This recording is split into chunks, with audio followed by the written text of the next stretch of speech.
ஏமாறல, பெரியவர்களே.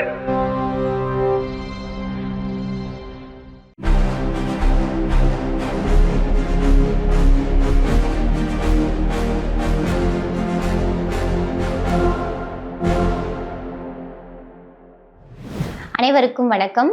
உலகின் ஒரே பகுத்தறிவு நாளேடான விடுதலையில் வந்துள்ள இன்றைய செய்திகளை பார்க்கலாம். திமுக கூட்டணியில் காங்கிரஸ் கட்சி தொடர்வது அனைத்து முற்போக்கு சக்திகளுக்கும் பெருத்த மகிழ்ச்சியையும் மன நிறைவையும் தருகின்ற செய்தி. உருவத்தால் பலரே உள்ளத்தால் ஒருவரே என்ற நல்ல ஒருங்கிணைப்பு தேர்தல் வெற்றிக்கு நல்ல அச்சார பணி. அரசியல் எதிரிகளுக்கும் ஆரியம் உட்பட லட்சிய எதிரிகளுக்கும் பெரித்த ஏமாற்றமே மிஞ்சியது. தமிழ்நாடு பெரியார் சமூக நீதி மண். இதை மற்றொரு பீகாராக்க முடியாது. திராவிடம் நிச்சயம் வெல்லும், அதனை வரலாறு எத்திக்கும் சொல்லும் என திராவிடர் கழகத்தின் தலைவர் கி வீரமணி அவர்கள் அறிக்கை விடுத்துள்ளார்.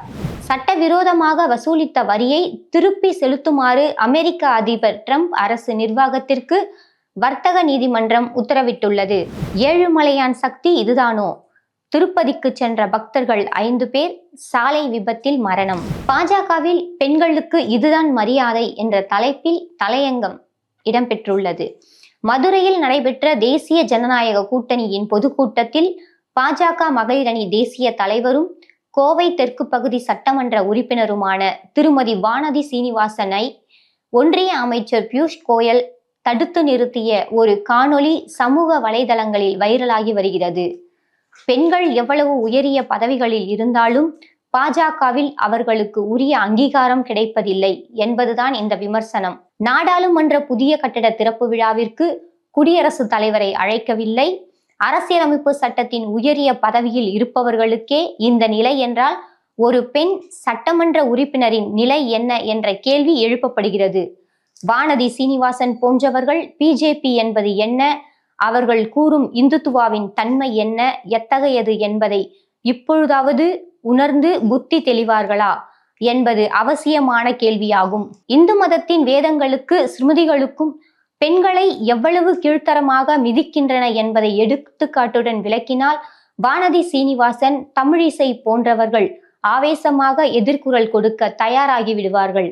திரைமறைவில் RSS பிஜேபிக்காக காய் நகர்த்தும், வாரம் ஆழகால நஞ்சை உமிழ்ந்து கொண்டிருக்கும் துக்ளக் குருமூர்த்தி இப்போதுள்ள பெண்களின் 30% பேர்தான் பெண்மை உள்ளவர்களாக இருக்கிறார்கள் என்று பேசினாரே, அப்போது கூட வானதி சீனிவாசன் வாயை திறக்கவில்லை. அவர்களுக்கும் சேர்த்துதான் நாம் குரல் கொடுக்க வேண்டியுள்ளது, சிந்திப்பார்களா என்று இன்றைய விடுதலை தலையங்கம் தீட்டியுள்ளது. சிவகங்கை சிப்காட் இலுப்பைக்குடி தொழிற்பூங்காவில் ரூபாய் 5300 கோடியில் 1000 பேருக்கு வேலை அளிக்கும் MRF நிறுவனத்தின் டயர் உற்பத்தி ஆலை அமைப்பதற்கான ஒப்பந்தம் முதலமைச்சர் மு.க. ஸ்டாலின் முன்னிலையில் கையெழுத்தானது.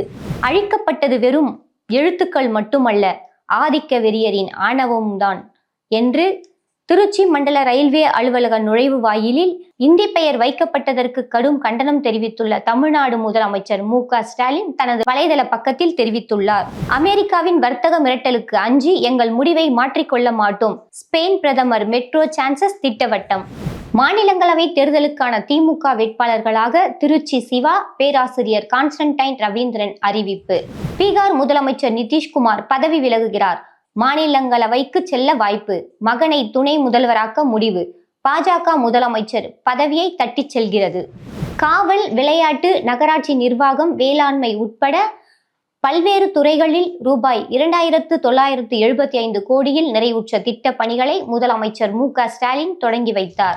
27 அடி உயர நடுக்கல் கண்டெடுக்கப்பட்ட திருப்பூர் குமரிக்கல் பாளையத்தில் அகழாய்வு பணிகள் தொடக்கம். எடப்பாடி பழனிசாமி தலைமையிலான அதிமுகவிலிருந்து பிரிந்து செயல்பட்டு வந்த OPS தற்போது தனது ஆதரவாளர்களுடன் திமுகவில் இணைந்த நிலையில் அதிமுகவில் இருந்து 80% பேர் விரைவில் திமுகவில் சேர்வார்கள் என்று பேட்டி அளித்து அதிர்ச்சி கொடுத்துள்ளார். சென்னை எண்ணூர் பகுதியில் 5 வயது சிறுமிக்கு பாலியல் தொல்லை கொடுத்த கோவில் பூசாரிக்கு 10 ஆண்டுகள் சிறை தண்டனை விதித்து திருவள்ளூர் போக்சோ நீதிமன்றம் அதிரடி தீர்ப்பளித்துள்ளது. உபா சட்டத்தில் கைது செய்யப்பட்டு விசாரணையின்றி சிறை வைக்கப்பட்டுள்ள மாணவர்களை விடுதலை செய்ய கோரி தமிழ்நாடு சிறுபான்மை மக்கள் நலக்குழு சார்பில் கையெழுத்து இயக்கம் தொடங்கப்பட்டுள்ளது. இதுதான் அமெரிக்கா கூறிய மீட்பு. 165 குழந்தைகளை புதைக்க தோண்டிய குழிகளின் படத்தை பகிர்ந்துள்ளது ஈரான். தமிழர் வீரக்கலையில் தடம் பதித்த திருச்சி பெரியார் நூற்றாண்டு நினைவு மெட்ரிக் மேல்நிலை பள்ளி மாணவிகள் மாநில அளவிலான சிலம்பம் போட்டியில் முதலிடம் பிடித்துள்ளனர். போராட்டம் நடத்திய ஜவஹர்லால் நேரு பல்கலைக்கழக மாணவர்களை விடுவிக்க வேண்டும், நீதிமன்றம் உத்தரவு. ஒவ்வொரு ஆண்டும் தமிழ்நாட்டின் சாதனை. அதிக பொறியாளர்களை உருவாக்கும் இந்தியா, சீனா. தமிழ்நாட்டில் இருந்து மட்டும் 17% பேர் உருவாகின்றனர். வளைகுடா போரால் வரலாறு காணாத அளவில் சரிந்த இந்திய ரூபாயின் மதிப்பு.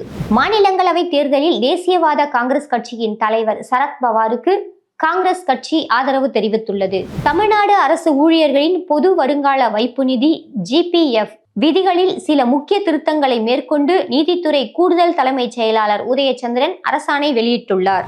மேலும் இன்றைய விடுதலையில் தமிழர் தலைவர் ஆசிரியர் அவர்கள் தொடர்ந்து எழுதி வரும் வாழ்வியல் சிந்தனை மற்றும் கர்நாடகாவில் நடைபெற்ற மாநாட்டை ஒட்டிய பல்வேறு செய்திகள், பல தகவல்கள் இன்றைய விடுதலையில் இடம்பெற்றுள்ளன. விடுதலை வாசிக்கவும். நன்றி.